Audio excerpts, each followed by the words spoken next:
from 2020, the situation in the border has been very disturbed. And that's had a negative, understandably, a very negative impact on the overall relationship. Now, since September 2020, we have actually been negotiating with the Chinese on how to find a solution. Now, there are different aspects of the solution. There is immediately the most pressing one is what you call disengagement, because the troops are very, very close up to each other, and the possibility of something happening, God forbid, is very is there.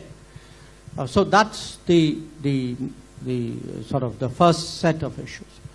Then there is what is called de-escalation, which is because there's been a troop build-up on both sides. You know, they built it up, we responded. And then there is the larger issue of how do you manage the border and how do you negotiate the boundary settlement. Right now, everything that is going on is with respect to the first part, which is the disengagement part. At some places before, after 2020, we came to understandings of how the troops return to their bases. But there was one significant segment which was relating to patrolling, you know, where there was blocking of patrolling. And that is what we have been trying to negotiate now for the last 2 years.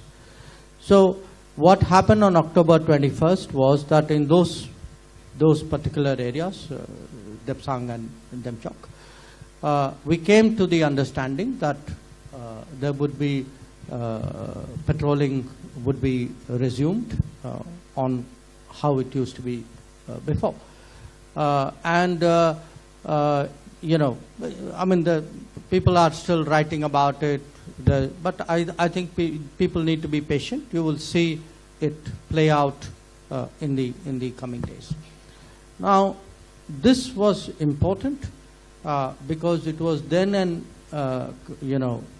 affirmation that, okay, if we can actually do the disengagement, then it's possible for the leadership level to meet, which is what happened in Kazan during the BRICS.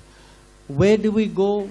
I think it's still a little bit early. We have to wait for things to obviously settle themselves.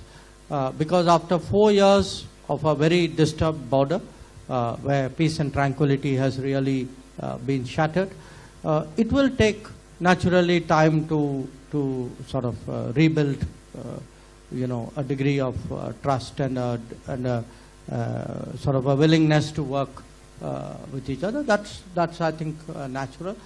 So it's important. Look, if today we have reached where we have, there are two reasons for it.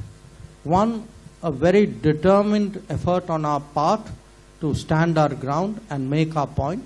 And, this would only happen because the military, was there in very, very, unimaginable conditions to defend the country. And the military did its part and diplomacy did its part. And the second is because actually in the last decade we have also improved our infrastructure.